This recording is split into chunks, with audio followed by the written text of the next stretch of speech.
నలిగి నెత్తుటితో నేల తడిపి మొండాన్నే వేరు చేసి తలను వేలాడదీసి కడ్డివాము చితిని పేర్చి కక్షగానే అగ్గి రాసి నిలువెల్లా కాల్చివేసి వంశాన్నే బుక్కి చేసి కసి తీరా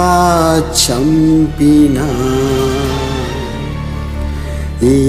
పగ చల్లారునా తనివి తీరా చంపినా కడుపు కోత